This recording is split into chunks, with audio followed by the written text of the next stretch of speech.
I think it's 9:40. I think we can get going. We have quite a few folks logged in at this point in time. I'll keep a handle on letting people into the waiting room. So just a quick intro. So Watch Duty, from how I understand it, is a nonprofit 501c3. So it's a private company. It covers 13 of our Western states, which I had no idea. You guys were so large.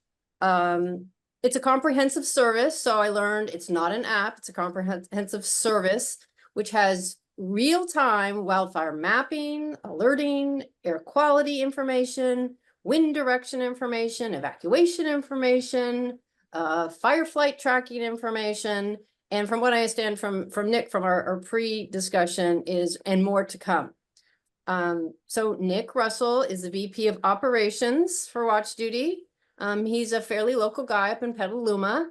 And he's here with us this morning to give us some background and insider information on my favorite service ever, Watch Duty. So thank you so much, Nick. So I'll let you have the floor. Awesome. Yeah, and thank you very much for the opportunity. Happy to be here today. So as mentioned, my name is Nick Russell. I'm the Vice President of Operations here at Watch Duty. I spent the last 10 years of my life managing the largest organic dairy farm in Northern California. And my last year there, I volunteered simultaneously at Watch Duty, starting out as what we call a contributor, eventually becoming a reporter, and then deploying our Echo radio devices that are now deployed throughout several Western states. And we'll get to that in a little bit on the presentation. As mentioned, Watch Duty is a 501c3 nonprofit, and our goal is to aggregate and get information out about wildfires in a timely manner. So really the way Watch Duty started is our co-founder and CEO, John Clark Mills, moved to a rural area outside the city of Healdsburg, just north of me. And about 6 months after he moved in, he was forced out of his ranch due to the Wallbridge fire. And so when he got to a safe area, he started looking on his phone, trying to find information from official sources. But unfortunately, because the wildfire was so rapidly evolving, there was little to no information that had come out. And what was there was outdated. It had come out in 7 in the morning. So at lunchtime, it was outdated, and 7 at night by dinner, it was outdated. And so he started looking around more, found on social media that there was some great folks that are still a part of our core team today. And they were reporting this exact information that he needed. And he thought, wow, this is really great. These folks are getting all this information together, helping their community, and doing it at no charge. And so he said, wow, this is how it works. Okay, I live in the country now. I got to go on social media to find out what's going on with the fire. And so when he got into the comment sections, he sees people talking about, oh, this fire was started with space lasers and this neighborhood burned down. And then, the next morning you find out the fire was not started with space lasers, and the neighborhood that was said to have burned down was untouched. It never was harmed by the wildfire. So John quickly learned about the game of internet conspiracy theories and telephone that occurs during disastrous events, specifically wildfires. So he spent the rest of that season riding around on engines, learning more around wildland suppression and response. That winter, he took a class on wildland firefighting to understand a little bit more. And then in spring, he set out to build the app. And in August of 2021, we launched the Watch Duty app to the original 3 counties, which was Sonoma Lake and Napa County. Shortly thereafter, we added Mendocino County due to a wildfire in the area, and we were primed and set up for coverage. In June of 2022, we moved to cover the entire state of California. And then after that season, we had ended with 500,000 users and covered over 1,600 incidents. Fast forward to May 2023, we expanded to 10 additional states to cover the entire American West. We ended that season covering 13,000 wildfires and over 1,800 prescribed burns. Prescribed burns was something that we had added mid-season after we learned a lot of people were calling 911 when they saw a prescribed burn and not understanding what was happening, and we wanted to raise awareness around that.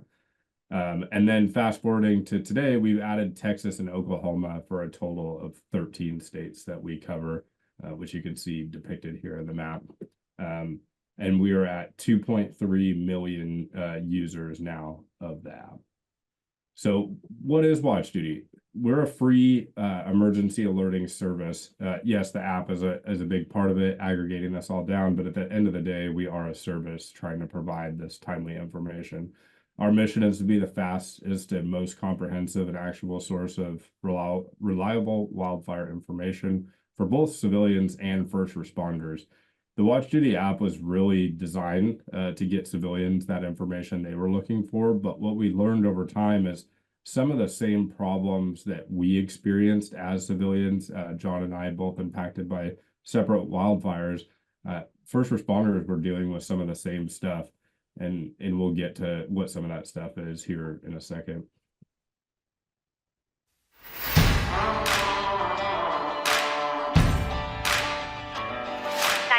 What's your emergency? A 911 dispatch center receives a call about a vegetation fire. Our automated monitoring system hears that 911 dispatch and alerts our team in our internal messaging tool, Slack. All available Watch Duty reporters in that region begin monitoring their radio scanners, wildfire cameras, satellites, and other public sources such as official announcements from law enforcement and fire services. The team vets all available information and awaits for on-scene personnel to give an official report on conditions. If there is a threat to life or property, we will notify the affected public via the Watch Duty app. Our reporters follow a strict code of conduct when notifying the public. Reporters will continually monitor the incident and update the public along the way until the fire is extinguished or no longer a threat to life or property. Stay safe from wildfires when seconds count. Download the free Watch Duty app today. That kind of gives you a brief insight of how things work, and we'll dive a little bit more into it now. So the current situation today is there's too many data sources, and not many of them, if any of them at all, are real time. And so from a civilian standpoint, we're looking on Twitter, Facebook, CAL FIRE incidents page. Maybe it's in the forest, so we're looking at the Sequoia National Forest, the Tahoe National Forest. But at the end of the day, we're having to go to a bunch of different places to get that information. And that's what Watch Duty is really setting out to aggregate into one place. What we see as a most common problem is inconsistent intelligence. So I might go to CAL FIRE's page and they say the fire is 1,100 acres. And then I go to the local fire department's page and they say the fire is only 800 acres. And so that really results in the inconsistent intelligence issue. Different operating platforms, again, Facebook, Twitter, some people don't want to use that stuff. Some people don't use that stuff or they don't know how to. And so what that does is really creates challenges with information sharing. So what we're doing here, we're capturing all this data using first responder radio feeds. We have partnerships with private audio platforms. We have our Echo radio devices. We've partnered with Broadcastify to give our entire team full access to their system. And then we have the real-time alerts coming into Slack. So those come from Wildcat, NIFC, CHP, PulsePoint, Alert West AI detections, iPause WIA alerts, CAL FIRE incidents page, NC Web, the list goes on and on. All that stuff is coming into Slack. And what our reporters are doing is looking through that stuff, aggregating it all together and investigating. So we get a signal that a wildfire starts. The first thing that we do is turn into the radio traffic. We're trying to get an idea of exactly where that fire is. Although somebody may report it at a specific address, that's where they are. It may be 2 miles up the hill. So that's all stuff we need to figure out in short order. And the Alert California cameras have helped tremendously with that. For those of you who don't know, they have 1,090 cameras throughout the state of California alone. And there's AI detection running on every single one of those cameras. And then outside of the state of California, there's an Alert West camera network that is very similar to Alert California, but different ventures. So each one of these signals that comes in, we have the 7 closest cameras that could potentially see that location are looking at it, as well as other cameras that aren't looking at that location, but may possibly be able to see it. Once we gather that information, if we determine that there's a threat to life or property, you'll see an incident created in the Watch Duty app, or really if there's any visibility on it. So we have several different levels that we start that out at, the incident within Watch Duty. I'll get to that in just a moment, but we also on the map have the wind directions, which were previously mentioned. We partnered with Purple Air to do AQI air quality, so help you make decisions about how you're going to do your day. If, you have absolutely horrible air quality outside somewhere, you obviously want to modify your plans a little bit. And then we have the aircraft tracking, which is powered by ADS-B, as well as our Echo devices, which are also tracking aircraft. Watch Duty reports are created by over 190 active and retired firefighters, dispatchers, first responders, and radio operators. And behind the scenes, what we're doing is collaborating all within Slack. So as soon as we see one of those signals come in, we'll have contributors jump on it. It's not uncommon to have multiple people working on a fire, especially when evacuations start. We immediately have 3 to 4 people working on that, verifying the information, looking for new additional information to ensure we get the most timely information about those evacuations out. We operate under a very strict code of conduct. So this is something that all our reporters must understand before they start reporting in the app. So although we have 190 people plus, I actually think the number is about 198 right now, there's only 46 people who can actually post in the app. So some of that's because of their agency affiliations, their jobs. They don't want their name in the app. They just want to contribute and help out. But once a reporter decides to, or a contributor decides to become a reporter, this code of conduct is the most important thing that they need to understand before becoming a reporter. And so what this is saying is we don't use hearsay. We only use official information. We don't use secondhand information, only official. We don't use opinions, so no editorializing or sensationalism. This isn't an action thriller movie. This is simply actionable information for folks to make decisions on maybe when they need to leave or if the danger level in their area is increasing. We never talk about IWIs, incidents within incidents. We don't talk about civilian injuries, firefighter injuries, accidents. That does not have a place in our app. We were trying to give people actionable information to make decisions, and that kind of stuff is sensationalism, so we don't do it. Collaboration, this is really all about Slack. So we don't have any lone wolf reporters, so to speak. We don't, everyone needs to collaborate. We all work together, and we don't have anybody acting on their own. Everybody's familiar with the Watch Duty alert noise there. I mentioned before, we have 3 types of incidents. So an alert incident, you will receive that Watch Duty chime on your phone. A silent incident really should be renamed to a monitoring incident because that's what it is. We are monitoring the incident, getting it on the map. It's depicted by a flame with a stricken bell, as you can see in the lower part of the Hey, Nick, could you hold on for a sec? Chris, could you mute your? Oh, is that me? Sorry. Yeah, thanks. Thank you. So you'll see the stricken, the flame with the stricken bell is a silent incident. You can subscribe to these, but this is really probably not something you want to subscribe to. These are just incidents we put on the map. Many of them end up being 100 by 100 spot, or maybe less than a half acre.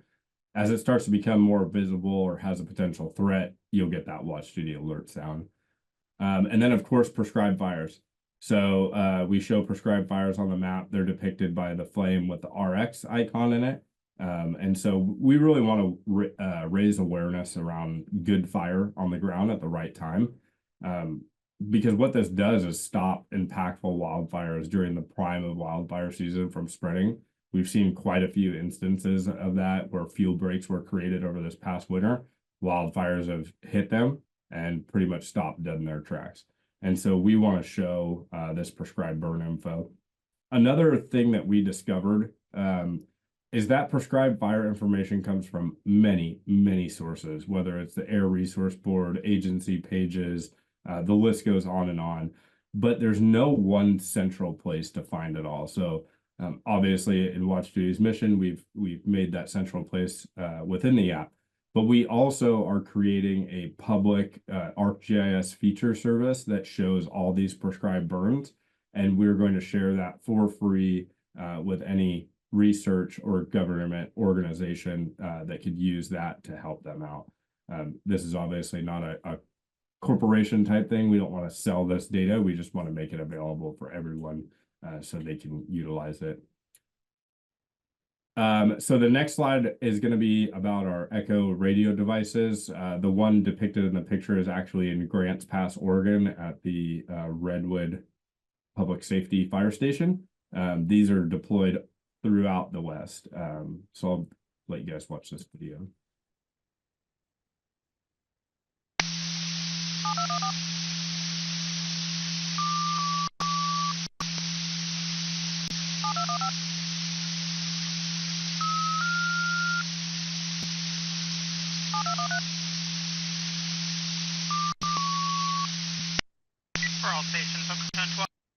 So what you're seeing there is those tones that you heard, they're either done by like dialing a telephone, which is called DTMF, or the two tones, which we're hearing here as well.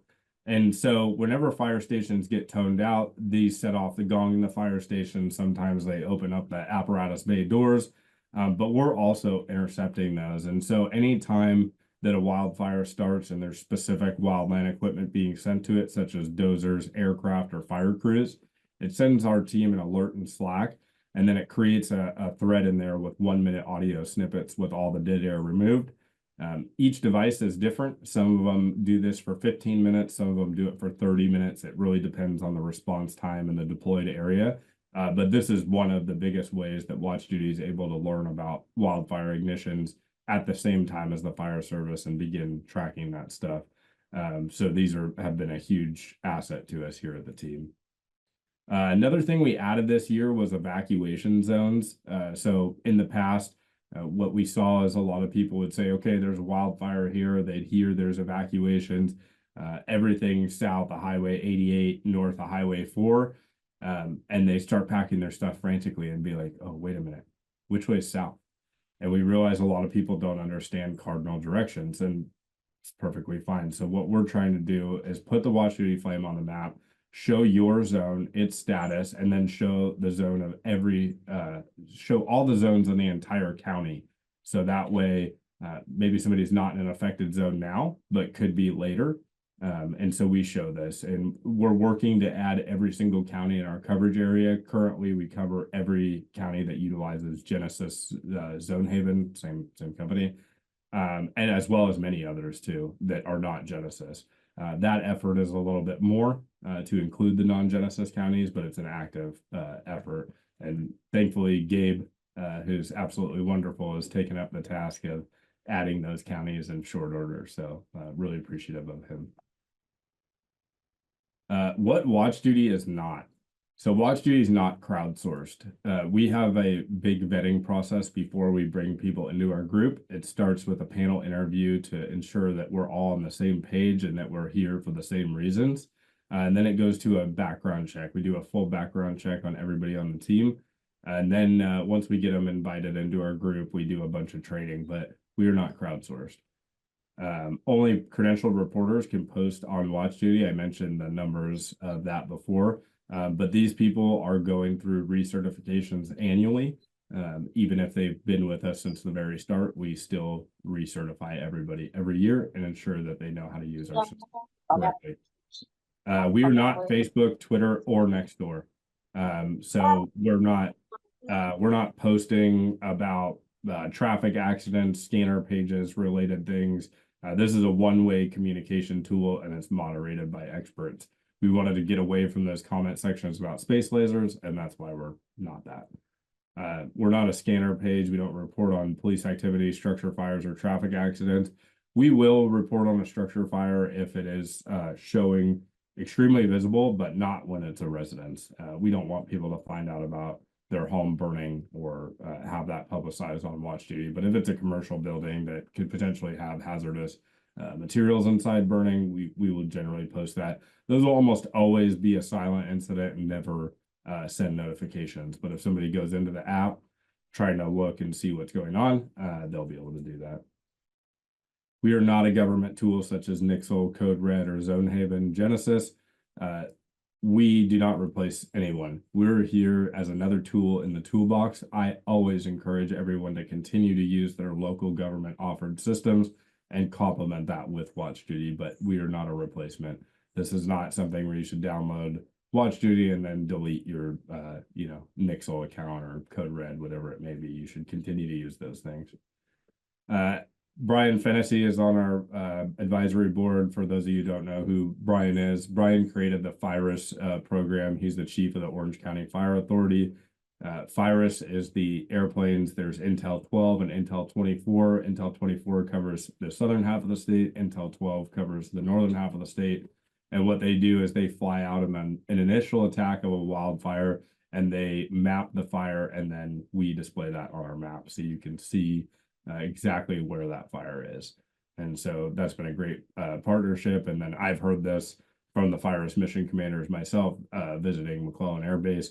Many times they're up in the plane, they don't even know how to spell the incident name. They hop on WatchDuty, grab the information out of it, and then submit the reports that they need to. Marshall Turbeville is the battalion chief up here for CAL FIRE, as well as the chief of the Northern Sonoma County Fire District. He's done wonderful things for us, working on the Tubbs fire, and as well as the Wallbridge fire and other LNU complex lightning fires. And he's saying that he guarantees that WatchDuty will provide the notification prior to government. And there's good reason behind that, because in an initial attack of a wildfire, the firefighters are focused on suppression and public safety, getting people out of harm's way. And so what we're trying to do is really get that information out to folks right away. And then when a PIO comes on scene or the IC starts releasing information off the scene, we report that. So it's a full circle. WatchDuty really thrives in that initial attack. And then when the official information starts coming out of the from the fire ground, we get that posted in the app as well. So some of our partners here, this list has grown immensely since I made this slide deck here, but CalOS, PG&E, Alert West, Siskiyou Office of Emergency Services has been one of our biggest partners from the start, as well as the Red Cross and some of the other counties mentioned here. Again, WatchDuty is a 501c3 nonprofit. We're powered by 7 paid support staff on a small budget with almost 200 volunteers here. We mentioned this, I think, a little before the meeting, so I'll bring it up again. WatchDuty has several levels of service. Right now, there's the free version, which will remain that way forever with no ads in the app at all. Then for $25 a year, we give you a small gift bag, which includes aircraft, unlimited counties, and unlimited places of interest. But really what that $25 does is help support keeping the app free for everyone. In about 2 weeks, we'll be launching WatchDuty Pro.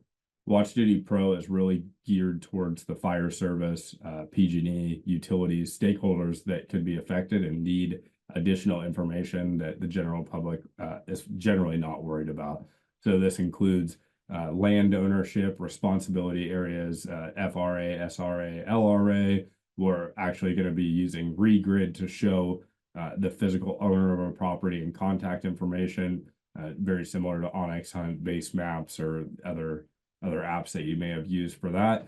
We're working towards putting fire progression models in there to help these folks out, because there's several different fire models that are used, from the UCSD Wildfire to Pyrocast to Techno Silva's, San Jose State University. The list goes on and on. So we want to get that all into one place and build a bunch of tools to help these pros out that we didn't realize we were helping in the beginning with the inception of the app. Here's a couple links to download the app. It's very easy when you download the WatchDuty app. We don't ask for your name, email, or anything. We don't need anything from you. We don't have venture capitalists behind us wanting user lists. This is just a simple, easy process. You get on there, set up the counties you want alerts for, and you're done. And with that, questions?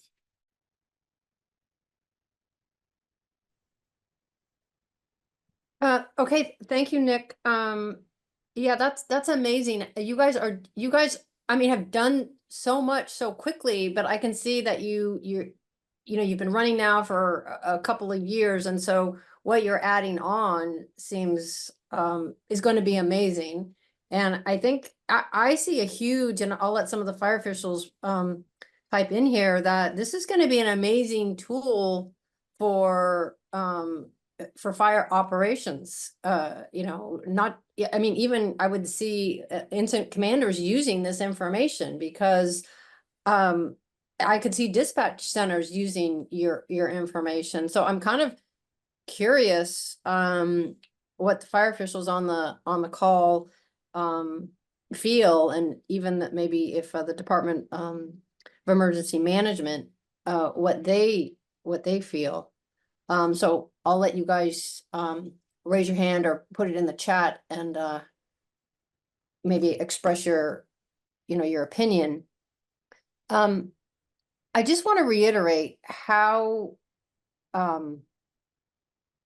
dangerous and confusing it can be for inaccurate information to be disseminated in a community during an incident. And we've all, all our neighborhoods we've all seen the neighborhood forums light up and give the most ridiculous, inaccurate information out there. And it's so frustrating and confusing, because it always seems like the most inaccurate, ridiculous information just spreads like crazy. And those forums are great if you're trying to get rid of your extra patio furniture, but let's face it, they're not the right venue for emergency wildfire information, evacuation. And I don't want to pick on our county's alerting system, because it's great and it serves a very, very important purpose, but it sometimes takes a long time for that. Like you said, firefighters and the DEMS office is busy, and it takes them a while to post that information. And sometimes the person there could be the sheriff's office or whatever, are posting information about an area that they have they're having to make an opinion, and they don't have all the data. I've seen it multiple times. Maybe they use the name of a road and they don't add the city, and then in the next neighboring city there's exactly the same road. So it can be very confusing. And so I think the way you guys have tackled it and how structured you are has made a huge difference. There's nothing ever confusing when I go on and I look at areas that are not even, that I've never even visited or been to. And I'm like, I see exactly what's going on, and I feel like I really understand. So you guys you've mastered that. I mean, that's the only thing I can say, is that I feel like you've mastered that. So let's just go to the questions here. Let's see. Okay, Melinda Melinda, do you want to unmute yourself and just kind of talk about what you've seen and what you've felt the app has done for you? Sure, I'd love to. So I work with San Mateo Consolidated Fire. We actually have some folks that go out on overhead assignments very often, and they were the ones that told me about it. And I've just, tooled around in it and used it, when I've been up in the mountains, been wanting to look into a wildfire situation and see where it's progressing. And I think it's been very useful. Personally, I love how you collated all the different resources and information sources out there and put them in one place. I think that's incredibly helpful. There's nothing more annoying than going back and forth between Wildfire Alert and Genesis and all these different companies. It's nice to have the information all in one spot. So from a user perspective, I think it's great. I would definitely be interested in seeing the other functions of the app. I think the paid version's pretty interesting as well. So that would be something I'd be interested in looking into. Awesome. Yeah, and I'm trying to click through some things on the other screen here. I hope you guys can see this, but this is kind of a preview of what Pro will look like. So you'll be able to see the LRA areas, the SRA areas, where the fire is. We're only showing this stuff at certain zoom levels because what we've learned is sometimes you just get this throw up on a map. I don't want to throw any specific companies under the bus, but you need to be able to look at this information. So when you come in here, you see all the aircraft, you see all the fires, you start to get closer, you have the wildfire cameras pop up. you start to get a little bit closer, and then boom, we start showing you responsibility areas. And this has really kind of been our approach with everything, is we want to make everything as simple and as easy to use as humanly possible. That way, in these disastrous situations, when you're already a little frazzled or you're the IC on a fire and you have 10 other things going on, it's just super quick and you can see what's going on. We've added this evacuation pre-plan map here, so you can see all the zones, fire starts, you can see what zone it's in, see what zone it might be heading in, add the surface wind with that. It's really just trying to increase situational awareness.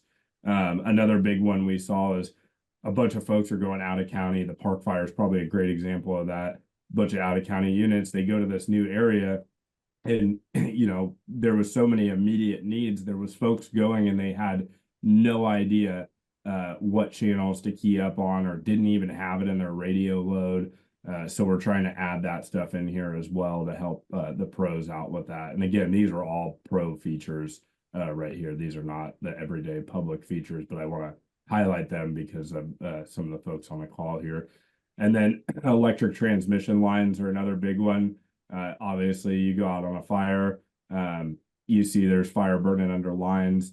Maybe you're not sure whose lines those are. Again, out of county issues, or you're trying to get a hold of dispatch. We show you whose line that is, the line's voltage, all the information. Again, this is kind of a hybrid between utility needs and first responder needs, but we've found if we can get all this information into the one place, it's just increasing situational awareness.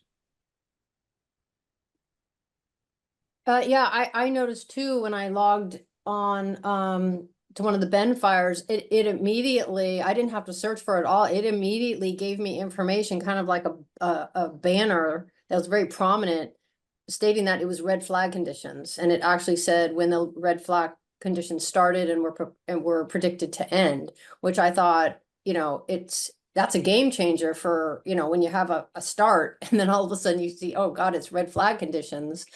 It's totally different, kind of fire potentially.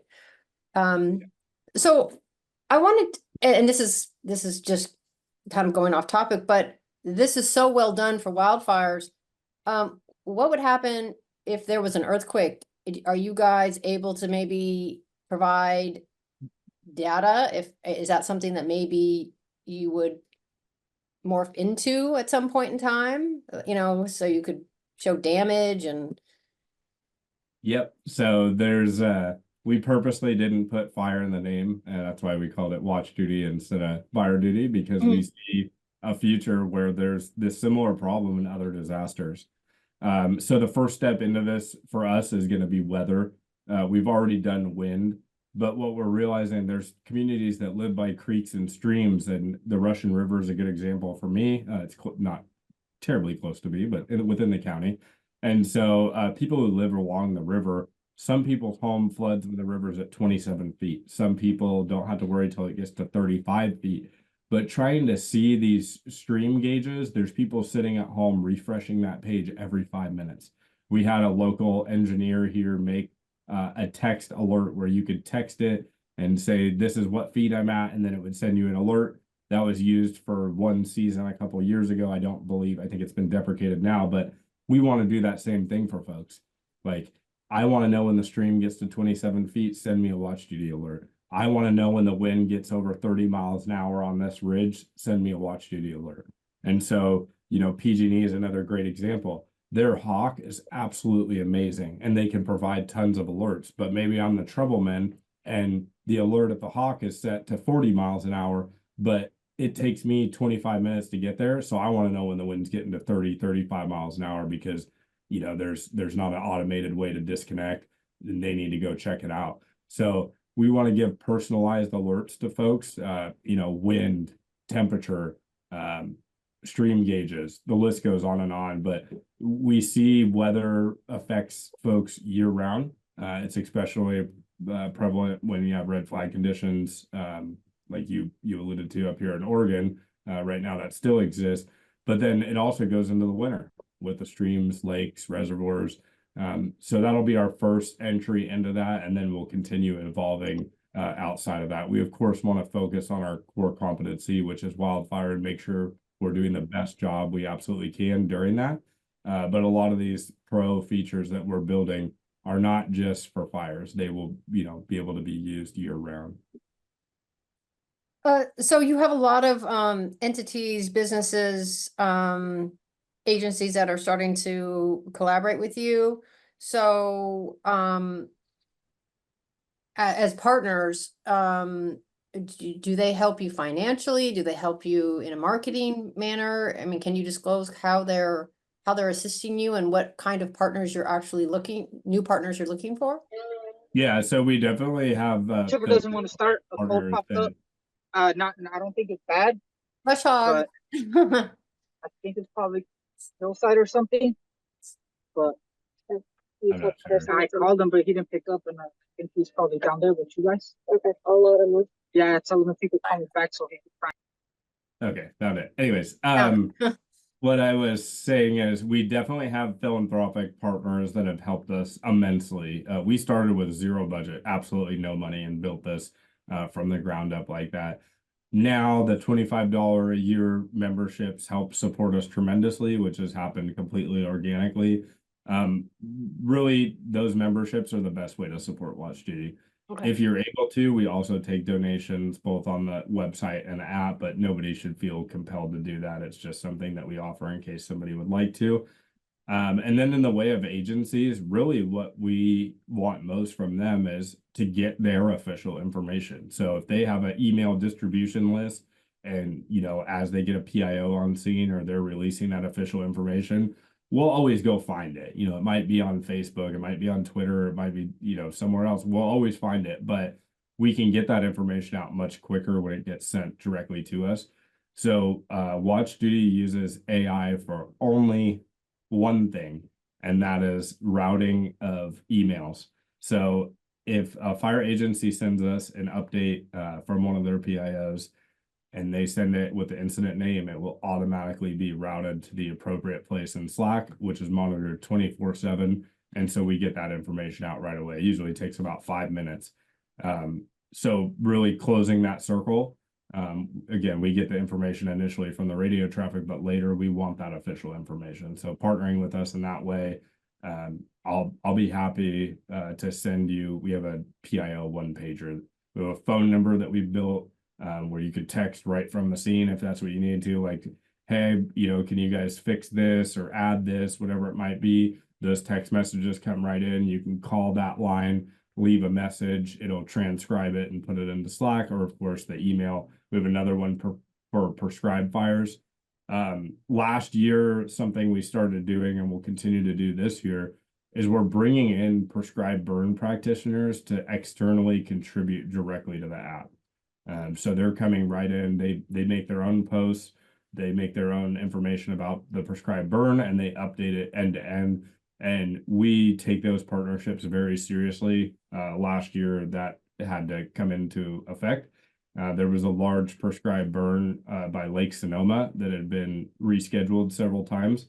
And there was some communication issues between dispatch and the battalion and some other folks. And the prescribed burn ended up getting a full wildland response to it, including aircraft, dozers from multiple CAL FIRE units, and a plethora of resources. And so our echoes detected that, we saw it, and we knew that it wasn't a wildfire. It was a prescribed burn. So I called the prescribed burn practitioner who had reported everything in Watch Duty. I was like, hey guys, you got a real problem. And so they were able to call the ECC and stop the response. And there was only one dozer that was on the road. That was how quick we were able to get to it. So, but those partnerships mean a lot. We take it seriously, and we want these folks to be able to put their stuff right into Watch Duty and raise awareness about the good work that they're doing.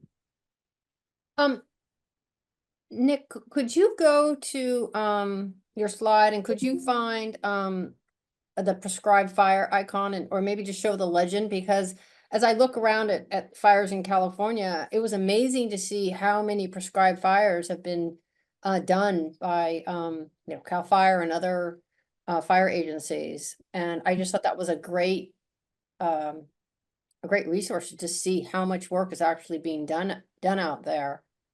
Yeah, sorry for that sounds there. These are the prescribed fire ones. If anybody's looked at the app in the wintertime, these will be littered on the map, hundreds and hundreds of them throughout the state. California is obviously really leading a charge in prescribed fire, so that becomes quite prevalent as soon as the season comes for it. Right now, unfortunately, we have a much different situation on the map. But yeah, these prescribed fire icons will be littered everywhere. And can you go to the legend and show how the whole legend works?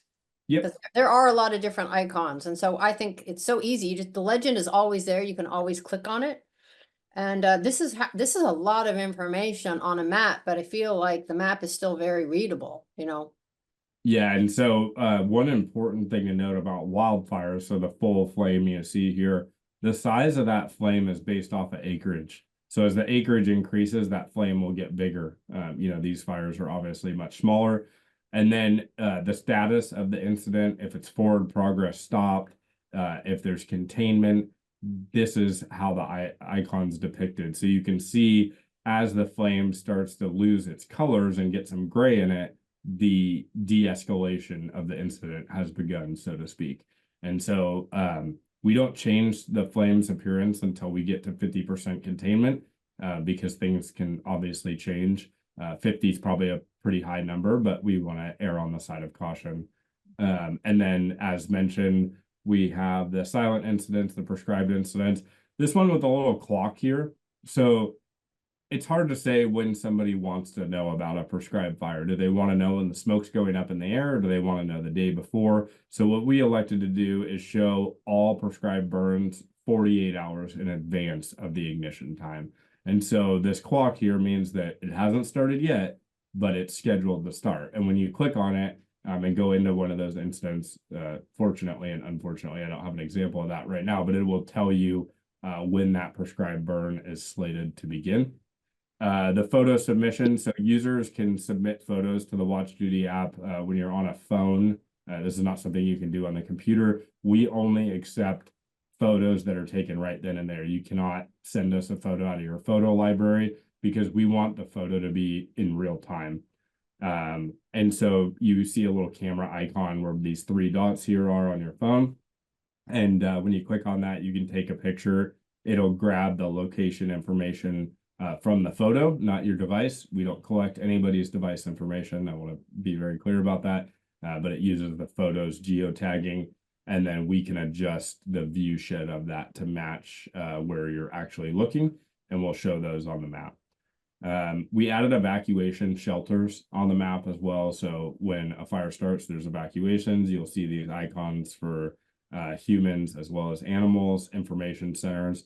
And then we've also partnered with World Central Kitchen, who is absolutely fantastic when it comes to feeding folks in evacuated areas. They will show up with money, food, whatever they need to.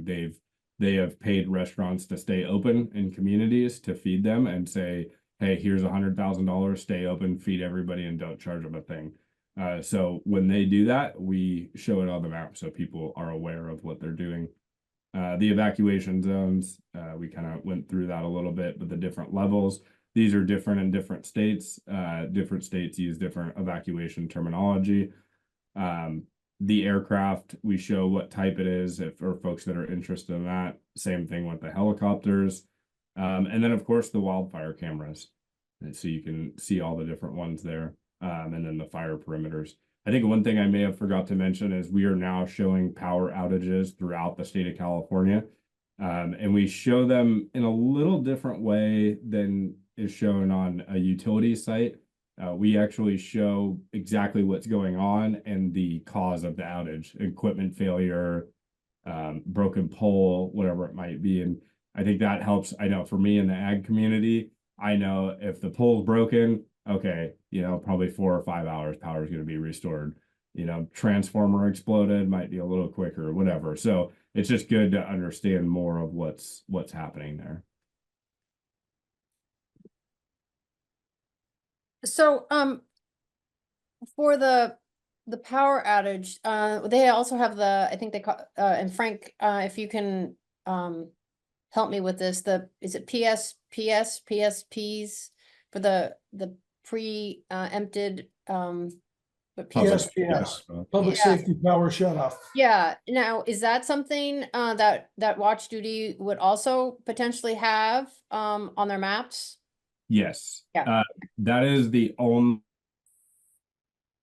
planned outage that we show.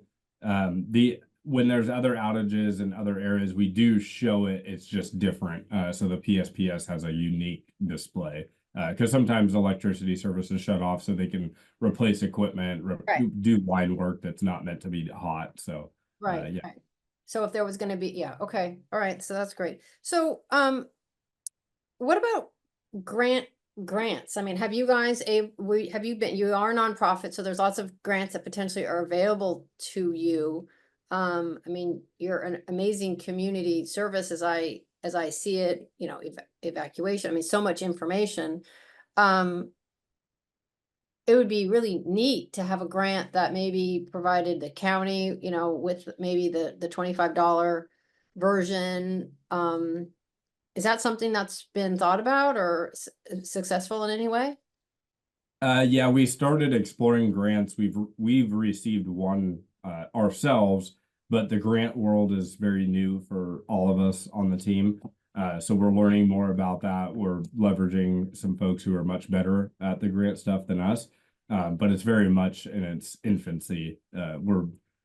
Our team tries to stay focused on what we're best at and then also realize the things that we need and stay between those lines as well. So definitely a work in progress. Okay. And you don't have to answer this question. It's kind of you know, and you might not even know the answer, but you know, Zone Haven was Zone Haven for a while and then it became great and then it got sold and now it's Genesis. And it kind of confused the community because everybody knew it as Zone Haven. And the community is very tagline orientated. You know, there's a lot of taglines that people have to know for emergencies. And that's how you kind of get that repetition in their brain. So when they're panicking or they're very excited or, you know, things are kind of seem like chaos, they remember those taglines. So now we have to tell them, oh no, it's not Zone Haven anymore. Now you got to go to Genesis. And people are like, what? So have you guys been approached about being purchased by some bigger entity? Watch Duty is not for sale and never will be. So you don't. Oh, whoa, that's an amazing answer. Okay. Yeah, make that easy. That's a good thing. That's a great thing. Well, I think it would be really interesting to explore the grants. I mean, you know, from the outside, people can say, hey, we want a grant because we want to subscribe as a county, and this is how much we need. And we could maybe negotiate with Watch Duty and say, how much is it going to cost for our county to subscribe? And then put that in the grant. And we facilitate the grant. So there's no extra. So you guys can do what you do best, which we don't want to pull you away from that. And we can maybe, help sustain it and make it, I don't know if it could be better than it is now, but let you guys do your thing for sure. Yeah, I'd love to work with you on that. I mean, this sounds like a great area to maybe pilot something like that and lead the example for other counties, other areas that want to do the same thing. We certainly offer discounted pricing for multiple memberships. And so I think it's a very good idea. I think there's a very bright future there, and I'd be very interested to work with you on that. Yeah, so right now you have a county partner. Or was it Santa Clara or Sonoma County? I'm not sure what county. Siskiyou County is one of our partners. Yeah, unfortunately, Siskiyou County was devastated by the mill fire that started in the town of Weed at the local lumber mill there due to a building fire that had spread to the wildland. And they used Code Red for their evacuation notifications. They had some issues with the system that day. We were able to get the alert out 18 minutes before on the text message and 21 minutes before on the phone calls. And for some reason, the Code Red system had messed up the zones. S's turned to 5s. And so we were accredited with saving lives that day because that wildfire went, I think, 10 miles in 45 minutes, just something crazy. And so right then, right after that fire, we became partners. And now I get calls from their sheriff, their OEM, and they, in the Shelley fire they just experienced up there, they called and they said, hey, we have no way to tell our community about the road closures that we have. Can you help us? And we said, absolutely. We'll get road closures on the map and we'll do it right now. Wow, that's amazing. So I would think Sonoma, since that's your home turf, and then Marin County, since they are flush with funds, would probably be future partners, county partners, I'm assuming. Yeah, I think Marin County definitely has a really good future. Sonoma County is good, but also has some challenges because of the hierarchy of departments and how things work. And wildfires just aren't overly prevalent here. We certainly have them. We were devastated by 2017 fires, 2018, 2020 fires. But you look at counties like Siskiyou and they're, when is there not a wildfire? Right, right. No, I hear you. So I'm going to ask you a techie question. I'm not a techie person at all, but even some of the biggest tech companies have problems with redundancy or their servers or things like that. So how do, I mean, those must be really costly. How do you guys, if you have these so many subscribers, you must have a lot of servers, or it's, I mean, how does that, if you can just summarize that in layman's terms for us? Yep. So the app on its back end at its core is powered by Heroku, which is a Salesforce company, and they have donated their servers to us at no cost. Wow. That's been absolutely huge. We also work with Amazon AWS for a lot of the work that we do. And they were very generous the first couple of years and donated all the credits, is what they call them, that we needed to operate. And so we're really fortunate. A lot of these tech companies see what we're doing. They like what we're doing. And we also have an excellent team who has great pre-existing relationships with these folks, which makes the story very easy to tell. So we've been very fortunate with a lot of donated infrastructure. Yeah, it's who you know, and you guys have such a great product. I mean, who wouldn't wanna, if you were a tech company, partner with you and do things like this, but okay, well, this has been wonderful. I'm glad to know that you're close, and now that I have your contact, I can maybe bug you once in a while just for updates, and Absolutely. maybe collaborate with our county or some of our local WUI communities who want to have the best of the best, emergency services alerting. So if there's any more questions, I guess this would be kind of last call, or either raise your hand or put it in the chat.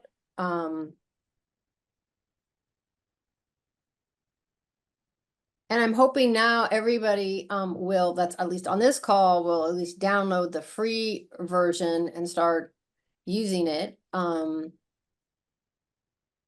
find it very, very useful, and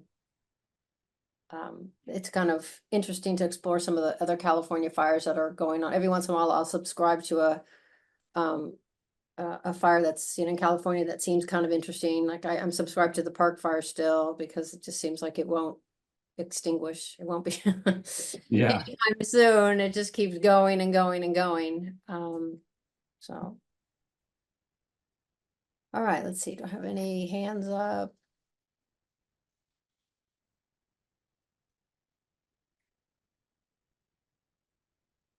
All right. Well, Nick, it looks like you've answered all the questions.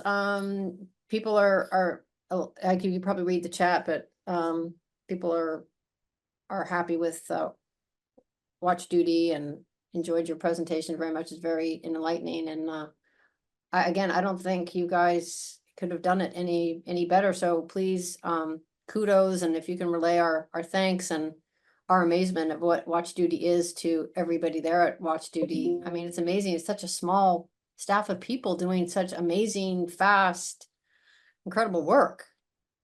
Thank you very much. I appreciate all the kind words, both from you as well as in the chat. And I'm very thankful for the opportunity to present to you guys today. I hope folks don't need to use the Watch Duty app for fires around their home, but if you do, rest assured the information will be there for you. Yeah. Oh, we appreciate it so much. So we'll check in with you later on, maybe in the year or early next year, just to see what you guys are doing. And try to stay connected with watch duty. Sounds great. Okay, I hope you feel better too. Thank you. I know you're not feeling well today, so we appreciate you. Thank you very Sticking it much. If out. it's okay, I might drop off now. Yeah, but- no problem. Thank you so much. Yeah, thank you. Have a nice day.